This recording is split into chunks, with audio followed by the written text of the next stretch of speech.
स्वतःला सिद्ध करण्यासाठी धडपड करणाऱ्या सर्व तरुणांना पहिल्यांदा नमस्कार.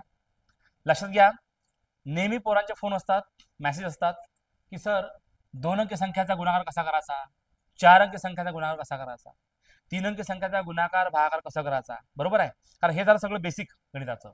तर आज आपण 2 अंकी संख्यांचा गुणाकार शॉर्टकट कसा करायचा, लहान संख्येपासून सुरुवात करू आणि मोठ्या संख्येपर्यंत पोहोचू. ठीक आहे. सपोज आपण जर विचार केला, साधं गणित आहे, 48 गुणिलेला आपण 32 घेतो. हा एक साधा गुणाकार आहे. काही लोकांना वाटतं की बा एवढा साधा गुणाकार आपण शिकून राहिलो, पण लक्षात घ्या की नेहमी जी ठोकर लागते ही ठोकर लहान दगडापासून लागते, गोट्यापासून लागते, पर्वतापासून ठोकर लागत नाही. याचं भान तुम्हाला असलं पाहिजे. पहा इकडे पहिली स्टेज काय, लक्षात घ्या. पहिली आपण हे पहिली स्टेज आहे, 2 8 16 6 हात चाला 1 पहिली स्टेज. दुसरी 2 चौक 8 आणि 8 3 24, 24 आणि 8 किती झाले 32, 32 आणि किती झाला 33 3 हातचे किती आले 3. लास्ट स्टेज 4 3 12, 12 आणि 3 15, 1536. हे झालं आपलं उत्तर. बघा काय केलं पहिलं, लक्षात घ्या तुम्ही. पहिली स्टेज काय केली मी, 8 2 16 केले, 16 6 हात चाला 1, 4 2 8 आणि 8 3 24, 24 आणि 32, 32 आणि 33 3 हातचे आले 3, 4 3 12 किती झाले 15. या प्रकारे आपण गणित करू शकतो. ही एक पहिली स्टेज आहे. याला आपण एक नवीन गणित पाहू. 92 गुणिले 88 आहे. आता संख्या वाढल्यात. आता बघा याचा एकदम शॉर्टकट तुम्हाला बेसिक सांगतो.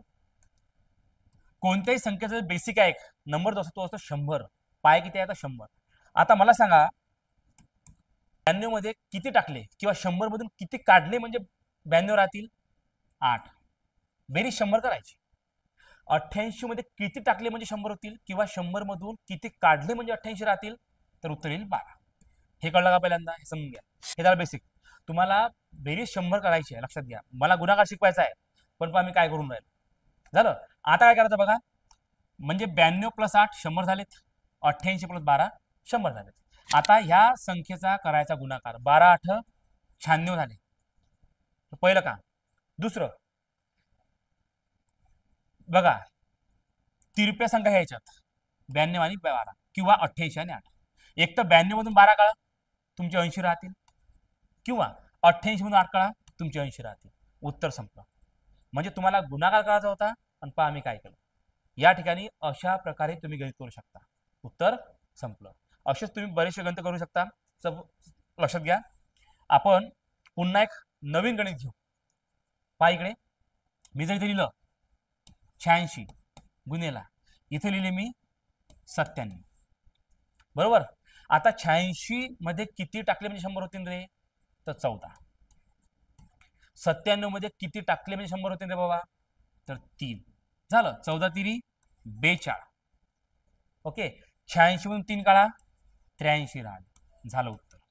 म्हणजे या 2 अंकी संख्याचा गुणाकार तुम्ही या प्रकारे करू शकता. मला असं वाटतं तुम्हाला बहुतेक समजलं असेल.